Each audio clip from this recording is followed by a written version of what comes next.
Hello students. Previous lecture में आप लोगों ने electric potential due to multiple charges means बहुत सारे चार्ज रखे उनके कारण पोटेंशियल फाइंड आउट किया था। Second point is electric potential due to an electric dipole in axial position means axis के along electric potential find out किया था। और उसके बाद सेकंड थिंग आपने electric potential along to perpendicular bisector find out किया था। अब कौन सी पोजीशन बची है आपको याद होता हो तो intensity of electric field at any point find out किया था। ठीक है, बहुत सारे रूल्स वगैरह लगे हुए थे। So we have to find electric potential at any point due to an electric dipole. Now heading is electric potential at any point due to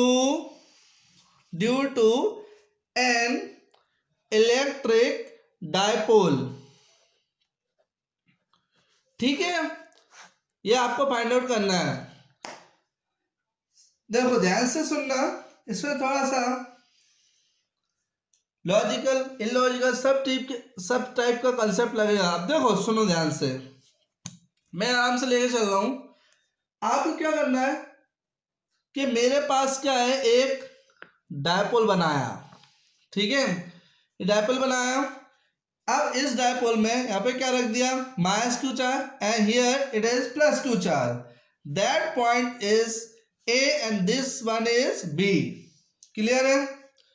अब जिस पॉइंट पे ऑब्जर्वेशन करना है ये मैंने यहां पर रख दिया। ठीक है, अब देखो इस पॉइंट से उस पॉइंट को मिला दो। ठीक है, याद हो तो ये अपन ने eight any point find out कर रहे हैं। ठीक है, एट एनी पॉइंट। ठीक है, अब सुनो ध्यान से, मेरे पास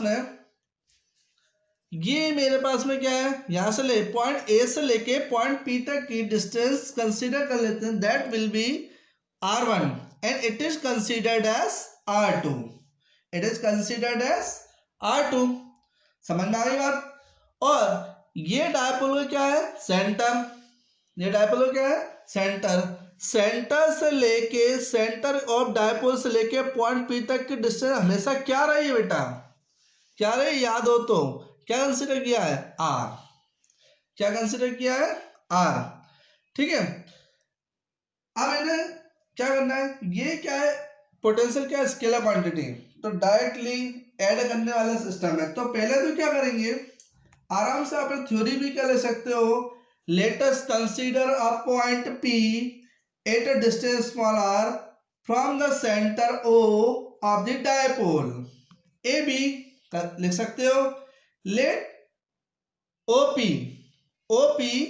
makes angle theta with the dipole moment। Dipole moment मतलब डायपोल मोमेंट, इस डायपोल का मोमेंट क्या हो जाएगा, डायपोल का मोमेंट कितना हो जाएगा, P वेक्टर। ठीक है, याद हो तो आपको बहुत अच्छे से बता रहा हूं मैं आपको याद हो तो कि इलेक्ट्रिक लाइंस ऑफ फोर्स की डायरेक्शन होती थी पॉजिटिव से negative.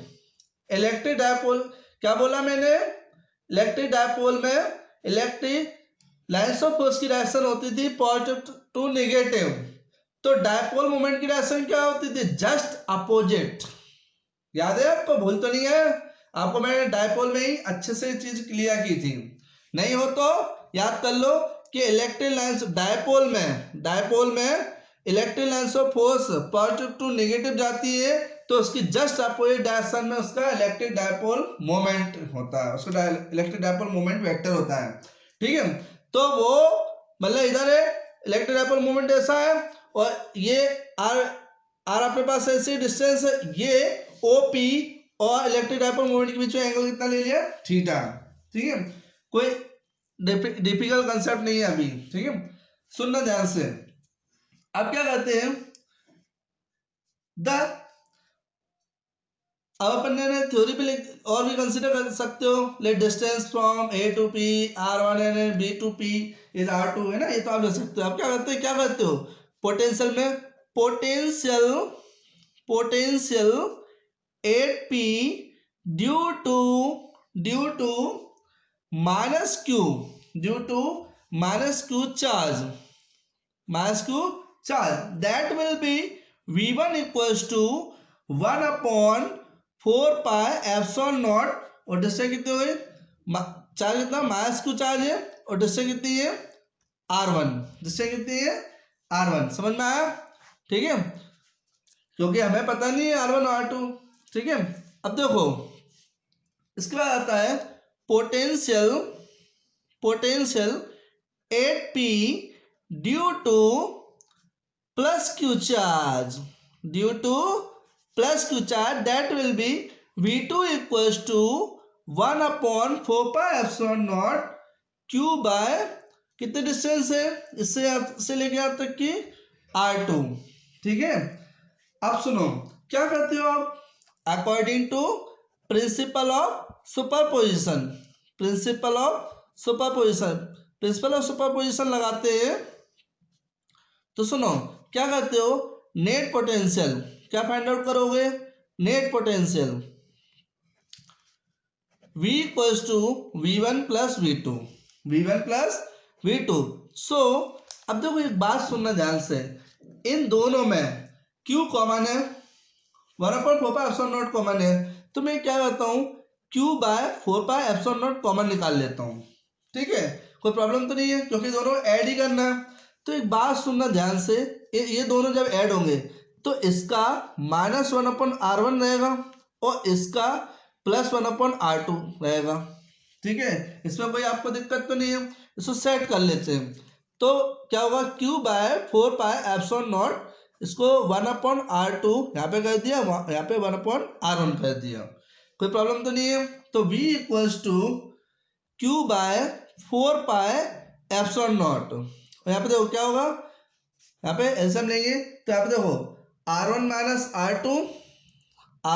r2 divided by r1 into r2। ठीक है, इसको है ना इक्वेशन नंबर 1 नाम दे दिया। ठीक है, अब देखो ये हो गया, एक सेक्शन हो गया। ठीक है, एक सेक्शन कंप्लीट हो गया, मतलब ये स्टेप एक फॉर्मेट कंप्लीट हो गया। चलो इसी में ना क्या करते हैं, अब डायग्राम में थोड़ा सा चेंज आएगा कि भैया कि r1 r2 कहाँ से लाए, खरीद के लाए क्या, कैसे लाएंगे। तो देखो सुनो ध्यान से, इस लाइन को मैंने आगे बढ़ाया, इस लाइन को मैंने क्या करा, आगे बढ़ाया, और इस लाइन से इस लाइन पे क्या कर दिया, परपेंडिकुलर ड्रॉ कर दिया। ठीक है, इस लाइन से मैंने इस लाइन को आगे बढ़ाया और परपेंडिकुलर ड्रॉ कर दिया। ठीक है, इस पॉइंट का नाम दे दिया सी, पॉइंट का नाम क्या दे दिया सी। अगर ए से ऐसा किया है आपने तो आप है ना बी से भी करो, तो हमने भी बी से है ना इसी पे परपेंडिकुलर ड्रॉ कर दिया। ठीक है, परपेंडिकुलर ड्रॉ कर दिया तो ये कितना होगा, ये कितना हो गया अपने पास। ठीक है, ये 90 डिग्री एंगल हो गया, और इस पॉइंट का नाम रख दो डी, इस पॉइंट का नाम क्या रख दिया, डी। ठीक है, अच्छे समझना, बिल्कुल ध्यान लगा कर देखो, ये एंगल और ये एंगल क्या होगा, सेम होगा, वर्टिकली अपोजिट एंगल है। ठीक है, अब देखो इनमें ही कहानी सुनो ध्यान से, देखो इन ट्रायंगल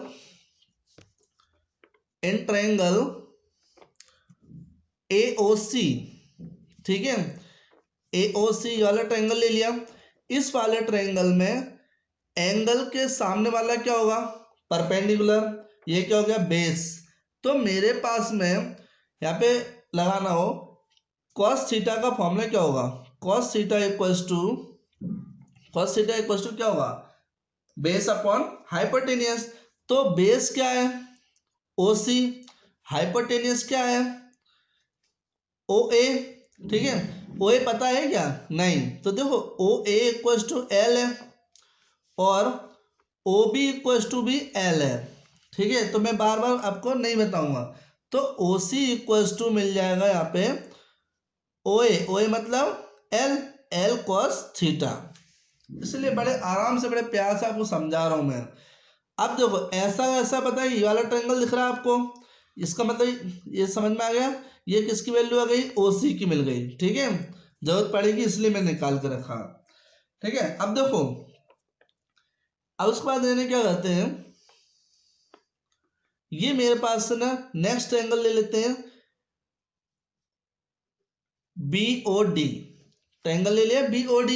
ट्रायंगल BOD में मेरे पास में cos थीटा का फॉर्मूला क्या हो जाएगा यहाँ पे, cos थीटा क्या हो जाएगा यहाँ पे, क्योंकि एंगल तो वही है, तो cos थीटा का फॉर्मूला होगा आपके पास में बेस अपॉन में हाइपोटेनियस। तो देखो ये क्या हो गया, हाइपोटेनियस हो गया, और ये वाला क्या हो गया, बेस हो गया। तो बेस अपॉन में हाइपोटेनियस कितना हो जाएगा, OB। तो मेरे पास OD की वैल्यू मिलेगी, OD वाली नहीं, ठीक है, ये क्या हो गया, OB की वैल्यू L cos थीटा। तो OD की वैल्यू आ गई, समझ में आया, दैट विल बी करेक्ट। ठीक है, नाउ अब चलते हैं मेन मुद्दे की बात पे, कि बोलो चलो ठीक है ये तो ठीक है, अब चलो आगे चलते हैं। देखो ध्यान से, मेरे पास में जो मैंने इक्वेशन फाइंड आउट की थी, देखो इस इक्वेशन में R1 R2 और R1 और R2 मेन इनकी जरूरत है, तब पोटेंशियल आ जाएगा। तो आएगा कैसे, कुछ करो सर इसके लिए।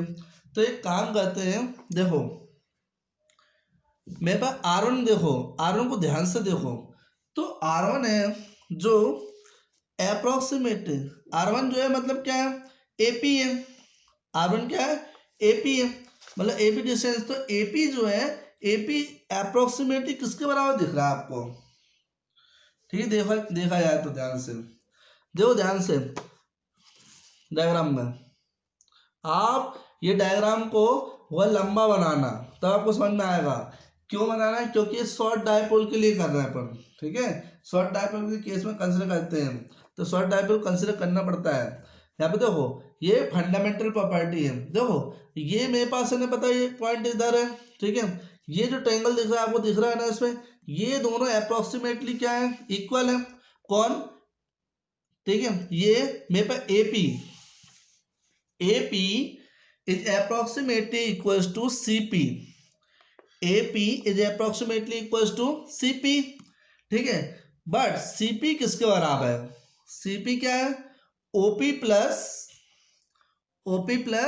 OC, OP plus OC। देखो OP प्लस OC, तो OP प्लस OC, तो मेरे पास OP क्या है, OP तो मैंने R कंसिडर कर लिया है, और OC क्या है, ये निकाल कर रखा है, तो ये क्या हो जाएगा, L cos थीटा।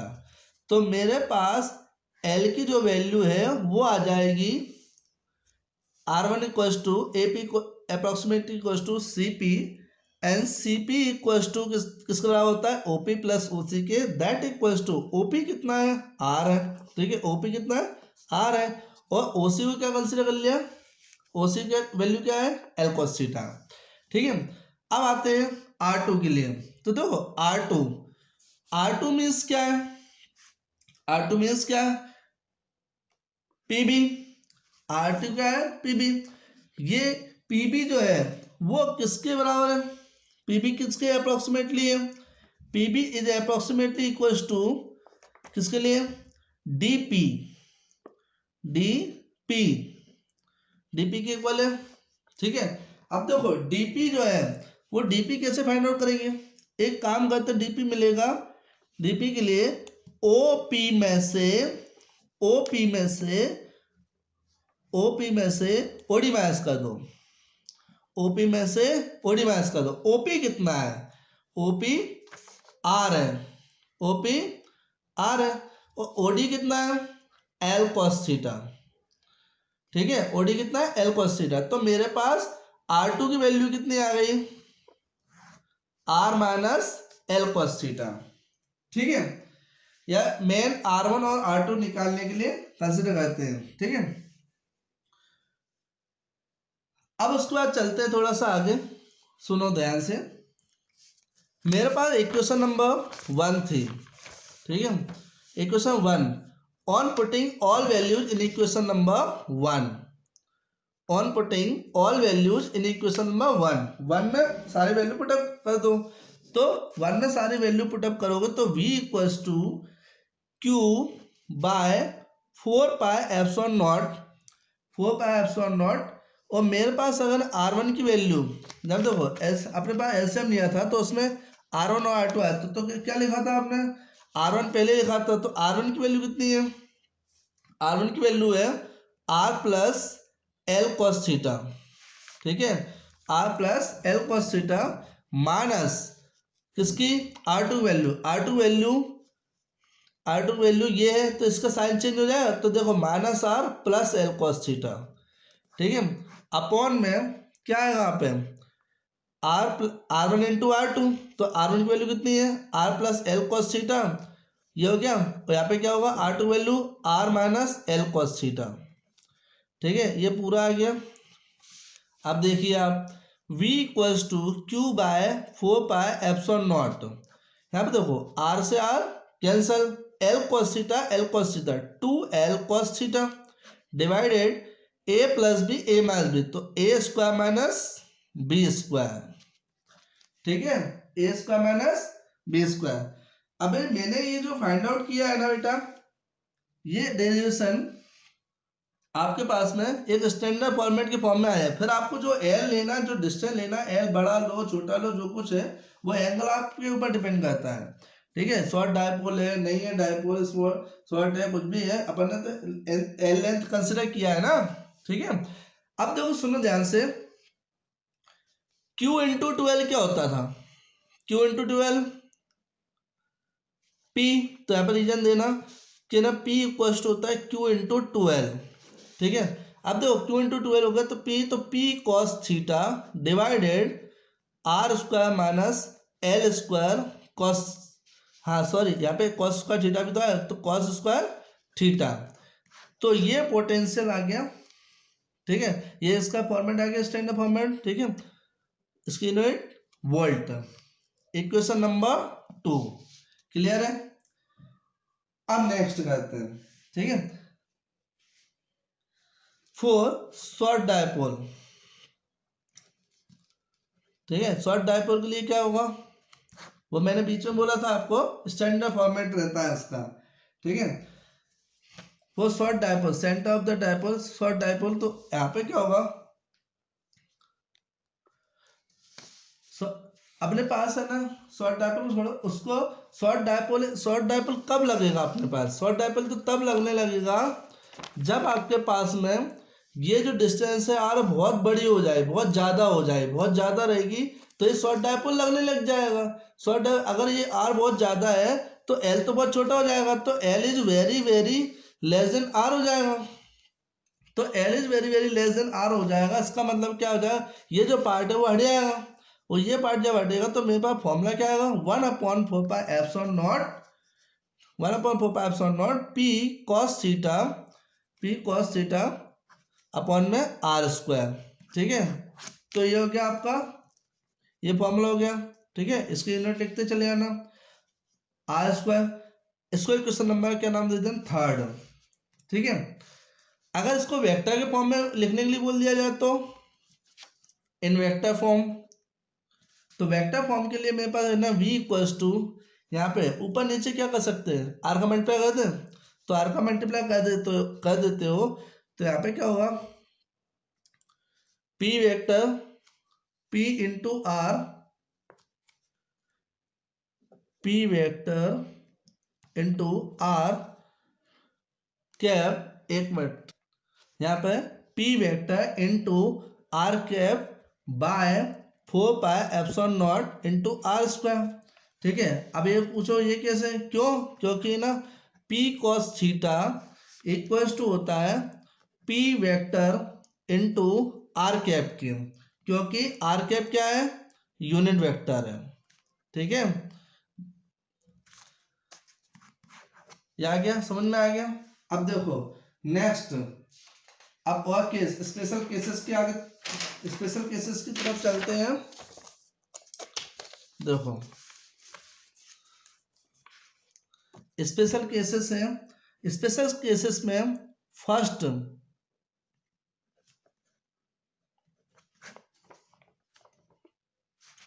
नंबर 1 पे है मेरे पास में, when point P lies on the axial line, on the axial line. अगर ये एक्सेल लाइन पे लाई करता है तो मुझे इस फॉर्मूले से वही फॉर्मूला चाहिए जो मैंने एक्सेल के लिए निकाला था। तो देखो बेटा, एक्सेल पे लाई कर रहा है, देखो एक्सेल लाइन पे अगर लाई कर रहा है तो जो एंगल है मेरे पास थीटा, वो क्या हो जाएगा, 0। क्यों, एक्सेल पे आ जाए तो थीटा की वैल्यू कितनी हो जाएगी, 0। तो थीटा इक्वल टू अगर 0 हो गया तो मेरे पास ये जो फॉर्मूला दे रखा है ना, तो cos 0 कितना होता है, 1। तो ये फॉर्मूला क्या हो जाएगा, only v equals to p by 4 pi epsilon naught r square. समझे, ये हो गया। तो यही फॉर्मूला निकाला था आपने एक्सेल लाइन में, ठीक है। तो इसका मतलब क्या है, v inversely proportional to r square हो रहा है, ठीक है। अब when point p, second case, point p lies on the equatorial line, on the equatorial line, equatorial line। क्या हुआ, इक्वेटोरियल लाइन में, सुनना ध्यान से, इक्वेटोरियल लाइन पे मतलब पॉइंट पी जो है, ये जो पॉइंट पी रखा हुआ है वो ऐसा आ जाए इक्वेटोरियल। तो इक्वेटोरियल में ये जो एंगल है वो कितना हो जाएगा, 90 डिग्री। तो थीटा अगर 90 डिग्री हुआ, इसका मतलब ये है कि मेरे पास इसमें रखूंगा मैं वैल्यू, तो cos 90 कितना हो जाएगा, 0। तो ये पूरा पोटेंशियल कितना होगा, 0। तो याद है कल मतलब प्रीवियस लेक्चर में अपन ने यही पढ़ा था ना, पोटेंशियल जो है वो क्या है, 0 होता है इक्वेटोरियल लाइन पोजीशन में। तो देखो यहाँ से भी अपन ने प्रूव कर लिया, मतलब अपन जो डेरिवेशन कर रहे हैं वो क्या है, सही है, ठीक है। समझ में आ गई बात, क्लियर हुई, ठीक है। नाउ एक क्वेश्चन लिखिए, एक क्वेश्चन करके लाना है आपको होमवर्क में। A hexagon of side, a hexagon of side 0.1 meter, 0.1 meter, a hexagon of side 0.1 meter has a charge, has a charge 10 microcoulomb, has a charge 10 microcoulomb at each 10 microcoulomb at each of its vertices, at each of its vertices. Calculate the electric potential, calculate the electric potential at the center of hexagon, calculate the electric potential at the center of the hexagon। ठीक है, ये question आप करके लाइएगा, फिर next topic देखेंगे, ठीक है, इंटरेस्टिंग, और उसमें कुछ भी ऐड करेंगे नया, ठीक है। Thank you so much, bye bye, take care, complete करें इसको।